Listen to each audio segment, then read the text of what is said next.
Yo, what's good, everybody? It's your boy Steph from the Hot Moon Podcast, and women's sports finally got me interested, right? I mean, as a man, I barely watch women's sports, if at all.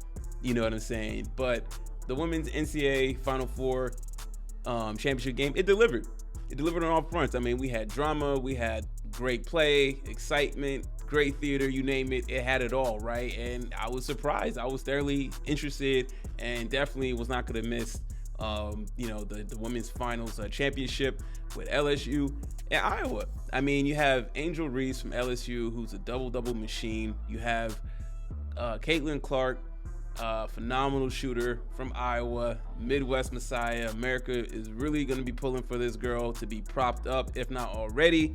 So we just had such a polarizing dynamic between these two players, and of course, the drama isn't really about the game. It's all about after the game, right? When Angel Reese was doing the John Cena back to Caitlin Clark. Now, Caitlin Clark at the tournament, she's been flexing, and she should. She's a great player.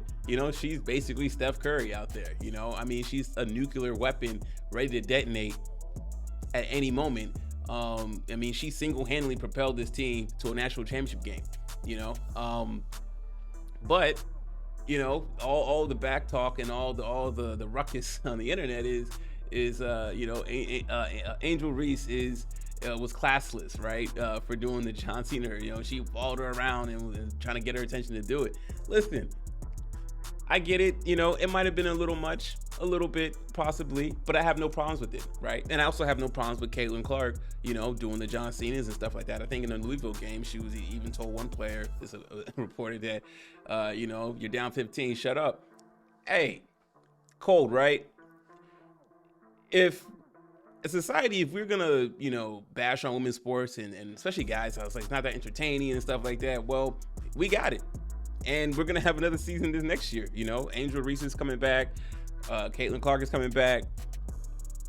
I'll be tuning in to watch them play. See, as a society, we got to stop trying to be funny with these situations and make it bigger than what it is. Obviously, I get. I'm not stupid, right? Angel Reese, she's an outspoken young black woman doing her thing, just won a championship. And Caitlin Clark, is the Midwest hope. People really love her and stuff like that, and coming at her aid and calling Angel Reese classless. Definitely an unfair double standard, right? But this double standard is not new, right? I mean, you got liberal commentators like Keith Olbermann calling Angel Reese an effing idiot.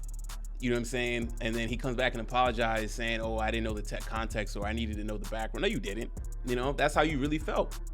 So keep that same energy, man. The sport doesn't need you, and you're a liberal, so you should be supporting women's sports, right? But yeah, so good for LSU and Angel Reese, and we got some good drama in college basketball. This is what the sports need. It's crazy that the women's college basketball is what's gonna put probably WNBA on the map, right? Because you're gonna have these players eventually coming into WNBA, and I'm sure we're gonna see Angel Reese and Caitlin Clark battle for years to come, and I'm all for it. Finally, as a man, I've woken up. I'm like, okay, cool. It was gonna take an explosive player like a Caitlin Clark to do what she did in the tournament, averaging 30, getting 40-point games, just absolutely dominating, right? And of course, they went up against a buzzsaw like LSU. I mean, LSU just had the better athletes all around in all positions compared to Iowa. But no, it was a good game, and all the trash talking and stuff is just hypocritical, right? As a society, we want women's sports. You want women to get paid and stuff like that. Okay, cool. This is it. Let's get some drama in here, and I like that. So, yeah. Anyways, thanks for listening. Please like, subscribe. I'm out.